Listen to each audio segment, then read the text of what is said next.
जय हिंद साथियों, स्वागत है आपका मिस्टर एग्रीकल्चर एकेडमी के ऑनलाइन प्लेटफॉर्म पे। तो साथियों, आपके लिए एक और शानदार खबर कि जिस प्रकार से अपन बात कर रहे थे इन एग्जाम की, जो पशु परिचर के अभी एग्जाम चल रहे हैं, उसके अंतर्गत जिस प्रकार से आपको करवाया जा रहा है, जिस प्रकार से आपको बताया जा रहा है, हुबहू अपन बात कर रहे हैं वैसे ही आपको क्वेश्चन मिले। तो साथियों, जो सीरीज स्टार्ट की है पशु परिचर के एग्जाम के अंतर्गत, वो क्या कर रहे हैं साथियों, जो अपन ने वहां बात की थी भी, जो क्वेश्चन उन्होंने फर्स्ट शिफ्ट में दे दिया, सेकंड में दे दिया, अल्टरनेटिव क्या है वैसे ही क्वेश्चन नई शिफ्ट में आ रहे हैं। आने वाली जो शिफ्ट के अंतर्गत वैसे ही क्वेश्चन आपसे पूछे जा रहे हैं। तो इसीलिए आपके लिए साथियों जरूरी हो जाता है, जिन बच्चों का एग्जाम आगे आने वाला है उनके लिए भी ये बहुत जरूरी है भी वो ये पीछे के सारे क्वेश्चन देख के जाएं, क्योंकि साथियों आने वाले एग्जाम के अंतर्गत इन्हीं से रिलेटेड ही आपसे नए नए क्वेश्चन पूछे जा रहे हैं। तो आज अपन बात कर रहे हैं साथियों पशु परिचर क्या, जो अपन बात करते हैं थर्ड शिफ्ट की बात करते हैं, जो कब हुआ था साथियों, जो अपन बात करते हैं आपका 2 दिसंबर की बात करते हैं साथियों, 2 दिसंबर 2024 के पहली पारी के अंतर्गत। और ओवरऑल बात करें तीसरी शिफ्ट के अंतर्गत जो प्रश्न पूछे गए, जहां से अपन बात करेंगे वो पशु परिचर के एग्जाम में एग्जामिनर ने कुछ और टॉपिक टच किए हैं, कुछ और अच्छे से प्रश्न आपके लिए बनाए हैं, उनकी शुरुआत करते हैं। तो पहला ही प्रश्न देखेंगे साथियों, पहला ही प्रश्न इस एग्जाम के अंतर्गत जो आपका पूछा गया था, वो पूछा गया था केसिन सकल दूध प्रोटीन का कितने प्रतिशत होता है। तो यहां ध्यान रखना था साथियों, उसने पूछा क्या है, उसने पूछा है जो केसिन होता है वो सकल दूध प्रोटीन का कितने प्रतिशत है। यानी कि एक बात तो अपन को ये ध्यान रखनी है भी वो किसके बारे में पूछ रहा है, प्रोटीन के बारे में। अब प्रोटीन के बारे में ध्यान रखना, प्रोटीन आपका दूध के अंतर्गत 3 पाई जाती है साथियों। पहली कौन सी है, केसिन। केसिन जो मैक्सिमम पाई जा रही है ना, तो इसका अपन बात करें, इसने यही पूछा है कितने प्रतिशत मात्रा है, तो यहां अपन बात करेंगे 80 to 83% आपका क्या है, केसिन पाई जाती है। याद रखना प्रोटीन जो आपकी 3 पाई जाती है, एक तो आपकी केसिन हो जाती है, फिर आपकी लैक्टो एल्ब्यूमिन हो जाती है, एक ग्लोबुमिन हो जाती है। तो ये 3 प्रोटीन आपकी पाई जाती है, मैक्सिमम आपकी केसिन रहती है। अब केसिन के बारे में और क्या तथ्य याद रखने हैं, केसिन के बारे में ध्यान रखना, इसी के कारण ही दूध का रंग क्या होता है, सफेद होता है, केसिन के कारण ही।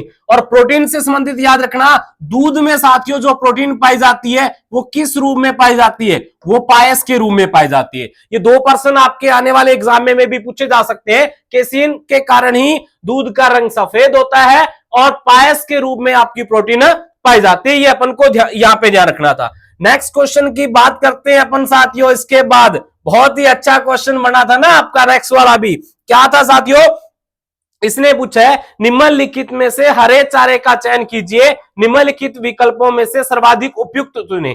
तो इसने कहा है भी हरे चारे के रूप में अपन किनका यूज करते हैं, तो यहां ध्यान रखना साथियों, बरसीम और ल्यूसन का यूज करते हैं। जब अपन कौन सा टॉपिक पढ़ते हैं, अपन हे वाला टॉपिक पढ़ते हैं, अपन साइलेज वाला टॉपिक पढ़ते हैं ना, तो वहां पढ़ते हैं एक शुष्क चारा और एक क्या है आपका जिसमें नमी प्रतिशत ज्यादा हो, तो उसकी बात करें। तो इसका राइट आंसर क्या हो जाएगा साथियों, राइट आंसर है आपका चारे, हरे चारे के रूप में बरसीम और ल्यूसन का यूज करते हैं अपन। ल्यूसन यानी कि रिज्का की बात कर रहा है साथियों, किसकी बात कर रहा है, रिज्का की बात कर रहा है। तो इसके बारे में आपको यह ध्यान रखना है। नेक्स्ट क्वेश्चन की बात करते हैं अपन।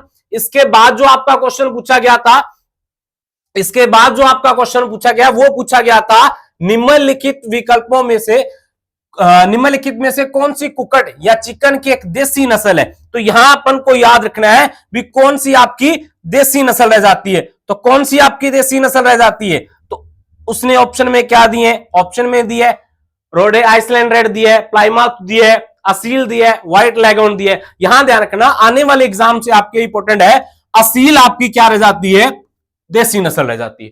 और असील के बारे में और क्या इंटरेस्टिंग बात है, असील आपकी क्या है, फाइटिंग हैन या फाइटिंग कोक के नाम से जानी जाती है। असील लड़ाई के लिए प्रसिद्ध रहती है, ध्यान रख लेना इसके बारे में। व्हाइट लैगून की बात करते हैं तो मैक्सिमम एग प्रोडक्शन के अंतर्गत आपका रह जाता है ना, तो असील के बारे में क्या याद रखना था, भी फाइटिंग कोक के नाम से जानी जाती है। तो इसका राइट आंसर क्या हो जाएगा, एक देसी नस्ल है, चिकन या कुकड़ की एक देसी नस्ल है, वो कौन सी रह जाएगी? असील रह जाएगी साथियों। इसके बाद अपन चलते हैं नेक्स्ट, जो आपका क्वेश्चन पूछा गया था वो अपन बात करते हैं। अपन 3 क्वेश्चनों की बात कर चुके हैं साथियों यहां तक। उसके बाद नेक्स्ट क्वेश्चन जो आपका पूछा गया है वो क्या था? तो वो आपका क्वेश्चन, जी शानदार, ये भी क्वेश्चन शानदार था ना। ये क्वेश्चन क्या था? घास खाने वाले पशु तेजी से घास निगलकर, दिखाई दे रहा है साथियों, घास खाने वाले पशु तेजी से घास निगलकर इसे शरीर के एक भाग में एकत्रित कर जाते हैं, इस भाग को कहते हैं, याद कीजिएगा, मैं बार बार कह रहा हूं, जब अपन पहले भी आंसर की का जिक्र किए थे, आपको मैंने बताया था गाय के 4 पार्ट होते हैं साथियों, गाय के 4 पार्ट होते हैं। 4 पार्ट में से आपका क्या है, ये जो चारे की बात करते हैं या पेट का जो भाग करते हैं, पहला मैंने बताया था कौन सा? रुमेन वाला रह जाता है। कौन सा रह जाता है? रुमेन वाला। तो पहला कौन सा रह जाता है साथियों? वो रुमेन रह जाता है आपका। सेकंड अपन बात करते हैं कौन सा? रेटिकुलम रह जाता है। कौन सा? रेटिकुलम रह जाता है। थर्ड की बात करें तो ओमेजस रह जाता है, ठीक है। उसके बाद बात करें तो एबोमेजस रह जाता है। कौन सा रह जाता है? एबोमेजस रह जाता है। तो ये 4 पार्ट होते हैं आपके, ठीक है। ये कितने पार्ट होते हैं आपके? ये 4 पार्ट होते हैं जिनके बारे में अपन को ध्यान रखना था, ठीक है। यही क्वेश्चन आपका बार बार पूछा जा रहा था ना। तो इसने क्या पूछा है भी, जब गाय चारा खाती है, चारा खाते सबसे पहले किसमें जा रहा? देखिए लास्ट क्वेश्चन में क्या पूछा था उसने ये पूछा था भी सेलुलोज का पाचन कहां होता है, वो भी आपका रुमेन वाले पार्ट में ही था, सेलुलोज का पाचन भी। और यहां भी बात करें तो इसका राइट आंसर भी क्या हो जाएगा? रुमेन ही हो जाएगा ना, सबसे पहले रुमेन में ही जाता है। उसके बाद चलते हैं आपका नेक्स्ट क्वेश्चन जो आपसे पूछा गया था, वो कौन सा पूछा गया था उसकी बात कर ले अपन। तो वो आपसे पूछा गया था गाय की गर्भावधि। क्या क्वेश्चन रह जाएगा? गाय की गर्भावधि से संबंधित आपका क्वेश्चन पूछा गया था भी, गाय की गर्भावधि कितनी रह जाती है ना। तो गाय की गर्भावधि, अब यहां देखना, अभी याद रखना, अपन लगभग सभी की बात करेंगे भी कौन से पशु की गर्भावधि क्या रह जाती है, यानी कि उसका वह टाइम पीरियड, जितने टाइम पीरियड में उसका एक ब्यांत काल पूरा हो रहा है साथियों, उसकी बात कर रहे हैं वो। तो यहां उसने सिर्फ गाय का पूछा है, तो गाय का क्या रह जाता है? 280 रह जाता है। यहां लगभग की अपन बात करें, सबसे पहले उसने किसका? गाय का। तो कितना अपन? 282 दिन होता है साथियों, और अपन 281 280 के समथिंग अपन बात कर लेते हैं। उसके बाद बात करेंगे भैंस की, बात करें तो लगभग 310 दिन के समथिंग अपन बात करते हैं ना। उसके बाद अपन भेड़ की बात कर लें तो 147 दिन होता है। उसके बाद बकरी की बात कर लें तो 151 दिन होता है। और उसके बाद ऊंट की बात कर ले साथियों तो 395 दिन होता है। ये आपके पशुओं के क्या है? गर्भाकाल अवधि रह जाती है। अभी के एग्जाम में उसने सिर्फ गाय का पूछा है, आने वाले एग्जाम में से आपसे और भी क्वेश्चन पूछ सकता है, तो ये अपन को अच्छे से ध्यान रखने। उसके बाद चलते हैं अपन, और नेक्स्ट क्वेश्चन जो आपसे पूछा गया था वो आपका ये रह जाता है, सूची फर्स्ट के साथ सूची सेकंड का मिलान कीजिएगा। और पूछा क्या है? पूछा उसने ये है भी कौन सी रेवोल्यूशन है वो किससे रिलेट करती है। तो किससे रिलेट कर रही है? सबसे पहले बात करते हैं श्वेत यानी कि व्हाइट रिवोल्यूशन का पूछा है। और आपकी जानकारी के लिए बता दूं, ये जो व्हाइट रिवोल्यूशन रह जाती है ये किससे संबंधित है? ये मिल्क से संबंधित है। अपन ने बात की थी भी दूध के उत्पादन, मिल्क प्रोडक्शन को बढ़ाने के लिए व्हाइट रिवोल्यूशन लाया गया था, जो अपन उसके बाद ऑपरेशन फ्लड भी पढ़ते हैं साथियों। तो श्वेत क्रांति या व्हाइट रिवोल्यूशन का जो संबंध रह जाता है वो किससे रह जाता है? मिल्क से रह जाता है, ध्यान रखना है, ठीक है। उसके बाद एक और आपकी इंटरेस्टिंग या बहुत ही फेमस रह जाती है, वो कौन सी रह जाती है? Green revolution. ग्रीन रिवोल्यूशन में अपन क्या कर रहे थे? ग्रीन रिवोल्यूशन में अपन ने क्या किया था? गेहूं और धान के उत्पादन में बढ़ोतरी करवाई थी। तो ये इसका संबंध किससे रह जाता है? इसका संबंध किससे रह जाता है? एग्रीकल्चर से रह जाता है। फिर आप पे बात करते हैं, ब्लू की बात कर ले तो ब्लू का संबंध रह जाता है फिशरीज से। और फिर येलो रिवोल्यूशन की बात कर ले तो ये ऑयल सीड से रह जाता है। मछली कौन सा आपका? सरसों, ध्यान में रख लेना ना, सरसों के कारण याद रख लेना येलो रिवोल्यूशन आपका। तो ये आपकी रिवोल्यूशन रह जाती है। अब इसके पैरों की बात कर लेते हैं अपन। तो सबसे पहले एक के साथ क्या मिल रहा है? एक के साथ थर्ड मिला है, किसमें है? तो ये ऑप्शन नहीं होगा, ये नहीं होगा, दो बचे आपके पास। कौन से? यहां भी एक के साथ थर्ड है, यहां भी एक के साथ थर्ड है। फिर बात करते हैं बी के साथ फर्स्ट है, बी के साथ फर्स्ट है, तो ये सेकंड वाला आपका क्या हो जाएगा, राइट आंसर हो जाएगा। ए का थर्ड, बी का फर्स्ट फिशरीज वाला, और सी का फोर्थ यानी कि ऑयल सीड वाला, और डी का ग्रीन का एग्रीकल्चर रह जाएगा आपका। ये अपन को इसके अंतर्गत ध्यान रखना था। उसके बाद चलते हैं साथियों नेक्स्ट क्वेश्चन की बात करते हैं अपन। नेक्स्ट क्वेश्चन भी आपका इसी से संबंधित था, किससे, दूध से ही संबंधित था। बहुत क्वेश्चन आए हैं ना इस शिफ्ट के अंतर्गत, मिल्क वाले में से बहुत क्वेश्चन आपसे पूछे गए हैं। कौन से की बात कर रहे हैं अपन, तो यहां मिल्क प्रोडक्शन से संबंधित आपका क्वेश्चन आया था।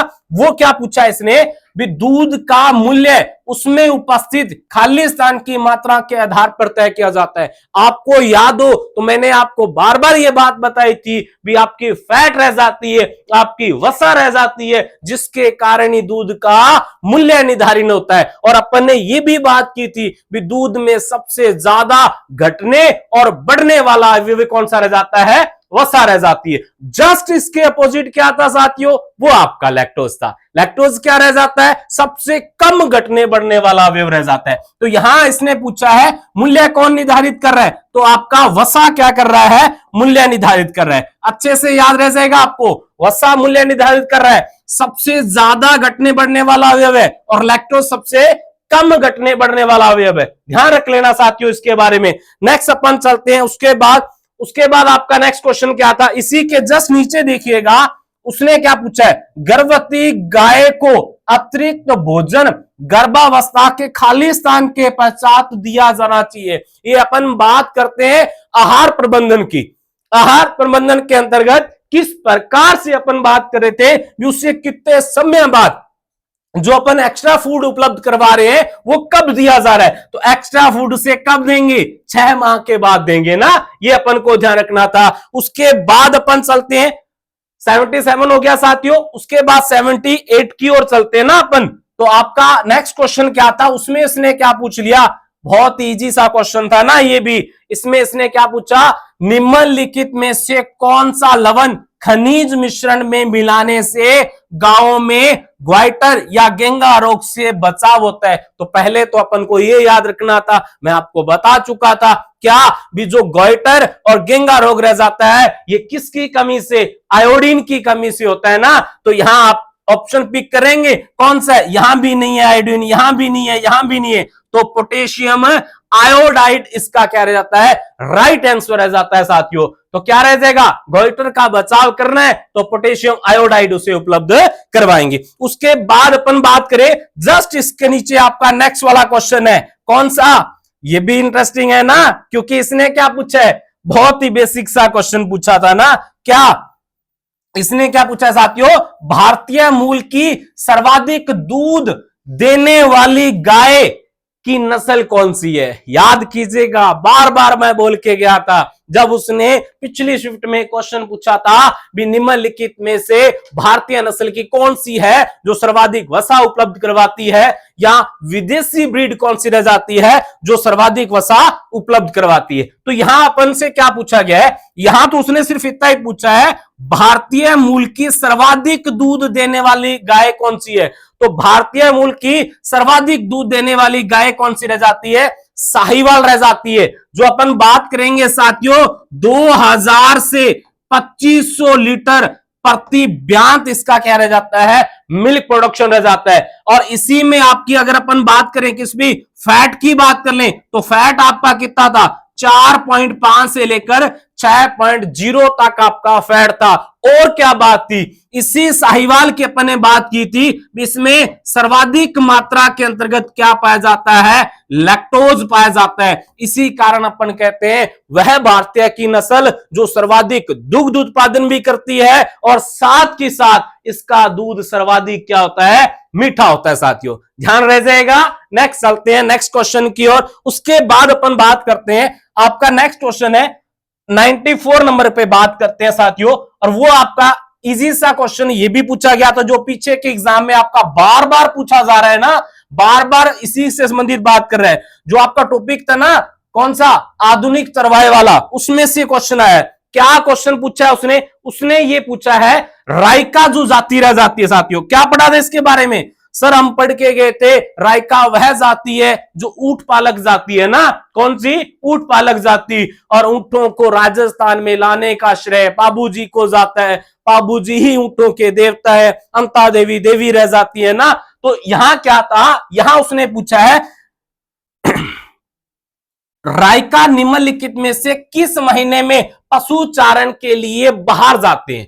तो ये क्या था, रायका बेसिकली अगर अपन बात करें ना तो राजस्थान के वो पश्चिमी इलाके में रहते हैं। कौन से में? जैसलमेर वाला, बाड़मेर वाला इलाका आपका वहीं रहते हैं। तो यहां बात करें भी अगर पशु चारण के अलावा, वैसे तो इनका प्रमुख यही काम है पशु चारण का, ठीक है। तो इससे अब वो कह रहा है भी जब वो पशु चारण यहां करने, यहां के अलावा बाहर कब जाएंगे? तो यहां देख लेना वो बाहर कब जाते हैं, बाहर वो अक्टूबर मंथ के अंतर्गत बाहर जाते हैं साथ, क्योंकि बात करें थोड़ा बहुत मानसून होता है तो चारा वगैरह इनको मिल जाएगा पहले पहले, तो अच्छा खासा तो इनका वो कहते हैं चारवाह वाला कार्य चल रहा है। लेकिन वो बंद होने के बाद अक्टूबर मंथ के अंतर्गत क्या है, यहां से ये बाहर जाना स्टार्ट कर देते हैं। तो इसका राइट आंसर हो जाएगा अक्टूबर हो जाएगा। उसके बाद अपन चलते हैं 110 पे साथियों। नेक्स्ट क्वेश्चन जो आपका वो भी आपका इसी से संबंधित है जो अभी अपन बात कर रहे हैं ना। क्या बात की थी अपन ने? अभी बात की थी सर, आपने बताया था भी रायका जो जाति रह जाती है वो क्या है, ऊंट पालक जाती है। तो नेक्स्ट क्वेश्चन आपका वही है साथियों, क्या है? राजस्थान के मारू रायका मूलतः उनके बारे में आपको बताना था, तो उनसे संबंधित उपयुक्त आंसर क्या रह जाता है? तो रायका कौन है? ऊंट के चरवाहे क्या माने जाते हैं? रायका माने जाते हैं। तो रायका से संबंधित 2 क्वेश्चन आ चुके हैं और वो राजस्थान के हैं, ये ध्यान रख लीजिएगा, ठीक है। उसके बाद अपन चलते हैं साथियों नेक्स्ट, इसकी नीचे देखिएगा, बंजारे चारवाओं का एक प्रसिद्ध समूह है, खालिस्तान के गांवों में पाए जाते हैं। जो बंजारे हैं वो एक प्रसिद्ध समूह है चारावाह का, वो कहां पाए जाते हैं? तो आप देखिएगा बंजारे जो रह जाते हैं यहां के ऑप्शन के हिसाब से देखें, वैसे तो आपका क्या है, राजस्थान के आसपास, जैसे राजस्थान है, राजस्थान से ऊपर पंजाब वाले क्षेत्र की बात कर ले, ठीक है, नीचे वाले क्षेत्र की बात करें तो यहां पाए जाते हैं। यहां आपका आंसर में क्या है, ना तो आंध्र प्रदेश में है साथियों, ना आपके बिहार में बंजारे पाए जाते हैं, और गोवा में तो बंजारे होंगे ही नहीं ना। तो बंजारे कहां है? राजस्थान के अंतर्गत आपका क्या है, बंजारे पाए जाते हैं। याद रख लीजिएगा, प्रमुख अपन बात करें तो बंजारे राजस्थान में पाए जाते हैं। इनको घुमंती जातियों में भी लेते हैं साथियों ना, लगातार दूसरी जगह ये चलते रहते हैं ना, एक जगह को छोड़कर। उसके बाद नेक्स्ट चलते हैं अपन, आगे का जो क्वेश्चन आपसे पूछा गया है वो भी आपका क्वेश्चन क्या है, वो भी इजी सा ही क्वेश्चन है साथियों, आपके किससे, चारे वाले टॉपिक में से पूछा गया था। क्या क्वेश्चन था वो अपन जान लेते हैं। तो क्या क्वेश्चन पूछा है उसने? क्वेश्चन पूछा है निम्नलिखित चारा सामग्री, निम्नलिखित चारा सामग्री एवं उनसे संलग्न किस्म में गलत युग्म का चयन कीजिए। यानी कि कौन सा आपका क्या है, गलत है। ये अच्छे से पढ़ लिया करो, लास्ट में जब वो क्वेश्चन में क्या लिख देता है, नहीं है, ठीक है। और अपन क्या करते हैं, जल्दबाजी में नहीं तो पढ़ते ही नहीं, ठीक है। एग्जाम हॉल में बड़े खुश होते हैं, ये क्वेश्चन मेरा सही हो गया, बाहर आके भी देखेंगे भाई अपन ने तो ये क्वेश्चन सही कर दिया, लेकिन जब पता चलता है अपन आंसर की देखते हैं किसकी, मिस्टर एग्रीकल्चर एकेडमी के आंसर की, और वहां सर बताते हैं उसके लास्ट में क्या है, नहीं है, फिर सोचते हैं यार ये कहां रह गया ना। तो इसीलिए कह रहा हूं क्वेश्चन को अच्छे से पढ़ लीजिएगा, क्या वो कह रहा है। तो उनसे संलग्न किस्म में गलत युग्म का चयन करना है, किससे, चारा से। तो पहला ऑप्शन क्या है, कार्बोहाइड्रेट से समृद्ध चारा जो होता है साथियों, बिल्कुल है। हरा चारा बरसीम है, अभी बात करके ये, तो ये बिल्कुल सही बात कर रहा है, ठीक है। गैर फलीदार सूखा चारा ल्यूसन घास, नहीं साथियों, पहला ही क्वेश्चन, इससे पहले आपके इसी एग्जाम में आपसे क्वेश्चन पूछा गया था, हरे चारे की प्रसिद्ध जो चीजें पूछी थी उसमें अपन पढ़ के आए। क्या पढ़ा आपने? एक तो बरसीम पढ़ा था अपने और दूसरा ल्यूसन पढ़ा था, दोनों ही हरे चारे थे। तो ये आपका क्या है, गलत वाला। प्रोटीन से संबंध चारा बिनोला, बिल्कुल होता है। तो इस क्वेश्चन का राइट आंसर क्या रह जाएगा, आपका जो ल्यूसन रह जाता है वो गैर फलीदार नहीं रह जाता, फलीदार में रहेगा ना। चलो नेक्स्ट चलते हैं। उसके बाद आपका क्या है, नीचे देख लीजिएगा साथियों, उसने पूछा है निम्नलिखित में से कौन सा रंगीन बायलर पोल्ट्री पक्षी है। रंगदार ना, कहते हैं रंगीला सा दिखेगा ना, तो कौन सा होता है रंगीला, उसकी बात कर लेते हैं। तो आपके बात करते हैं साथियों, ये आपका कौन सा रह जाता है, करीबो धन राजा जो रह जाता है वो रंगीन बॉयलर पोल्ट्री पक्षी है साथियों। ठीक है, ये पोल्ट्री वाले में से आपका क्वेश्चन। नेक्स्ट बात करते हैं अपन, इसके बाद आपका जो क्वेश्चन पूछा गया है वो कौन सा पूछा गया है, ये भी जो अपन ने लास्ट सेशन के अंतर्गत आपको याद हो, मैंने बहुत अच्छे से आपको बताया था। जब अपन क्या कर रहे थे, जब अपन मिलान कर रहे थे, क्वेश्चन आया था मिलान वाला, उसी में से क्वेश्चन था। क्या पूछा इसने, निम्नलिखित में से कौन सा जंतु वर्मी कंपोस्ट खाद बनाने में प्रयोग किया जाता है। तो वर्मी कंपोस्ट मतलब केंचुआ खाद थी, और मतलब केंचुआ की ही बात कर रहा है वो। मैंने आपको ये भी बताया था भी, वहां जब अपन ने कंपोस्ट की बात की थी तब अपन ने बात की थी ना, जो केंचुआ होता है उससे जो खाद तैयार करते हैं वो वर्मी कंपोस्ट कहलाती है। तो इस क्वेश्चन का आंसर आपका ये रहता है। उसके बाद अपन चलते हैं, अपन जो आपका नेक्स्ट क्वेश्चन रह जाएगा वो भी इंटरेस्टिंग था साथियों। ठीक है, वो भी आपका क्या है, वो आपका रोग वाले टॉपिक में से क्वेश्चन है ना, रोग वाले टॉपिक में से क्वेश्चन है। और कौन सी रोग की बात कर रहे हैं उसकी बात कर लेते हैं। तो उसने क्या पूछा है भी, बछड़े के जन्म, ठीक है, तो साथियों ध्यान रखना, बछड़े के जन्म देने के एक सप्ताह पहले गाय को विटामिन डी की बड़ी मात्रा में खुराक देने से गाय का निम्नलिखित में से रोग से बचाव होता है। तो विटामिन डी अपन उपलब्ध करवाते हैं तो कौन से रोग से बचाव होता है, तो विटामिन डी उपलब्ध करवाने से किस रोग से बचाव होगा, मिल्क फीवर से होगा। उसके बाद था मवेशियों के पोषण के संदर्भ में NFI, क्या था साथियों, NFI का पूरा नाम क्या रह जाता है, तो क्या रह जाएगा, नाइट्रोजन फ्री एक्सट्रैक्ट रह जाएगा साथियों। उसके बाद अपन चलते हैं, इसके बाद आपका लास्ट क्वेश्चन जो बनता है वो आपका कौन सा पूछा गया था इस एग्जाम के अंतर्गत, उसकी बात कर लें अपन, और वो आपका क्या रह जाएगा, बहुत ही इंटरेस्टिंग क्वेश्चन वो आपका पूछा गया था, एंडोपैरासाइट से संबंधित क्वेश्चन था आपका साथियों। किससे, एंडोपैरासाइट से संबंधित, यानी कि उसने पूछा है निम्नलिखित में से मवेशियों के अंतः परजीवी हैं, कौन से अंतः परजीवी रह जाते हैं, फीताकर्मी आपका अंतः परजीवी है, एस्केरिस आपका अंतः परजीवी है, लिवर फ्लूक आपका अंतः परजीवी है। अब कहे सर बाकी आप इसको देखने की जरूरत ही नहीं, आप किसको देख लो, जू को देख लो, अंतः परजीवी होता है क्या, जू तो जानते होंगे, जू तो आपका क्या है, बाह्य परजीवी है। तो ये मान लो ए वाला ऑप्शन तो आपका वैसे ही कट गया, मतलब कि डी कट गया आपका यहाँ पे और ए भी कट गया। अब बाकी बचे कौन, बाकी आपका बचे कौन, बी और सी बचता आपका। तो इसमें से अपन को कौन सा, जिसमें बी सी डी हो, तो किसमें बी सी और डी, आपका सी ऑप्शन क्या माना जाएगा, राइट आंसर माना जाएगा साथियों। तो ये आपका इस शिफ्ट का क्वेश्चन पेपर रह जाता है। अपन ने सभी जो पशुपालन से संबंधित प्रश्न रह जाते हैं सभी के बारे में अच्छे से चर्चा कर ली, और मैं उम्मीद करता हूं, शुभकामनाएं आपको देता हूं भी आने वाली शिफ्ट के अंतर्गत इससे रिलेटेड अगर आपसे क्वेश्चन पूछा जाए तो वो आपका गलत नहीं होना चाहिए। मेहनत करते रहेगा। बहुत बहुत धन्यवाद सर।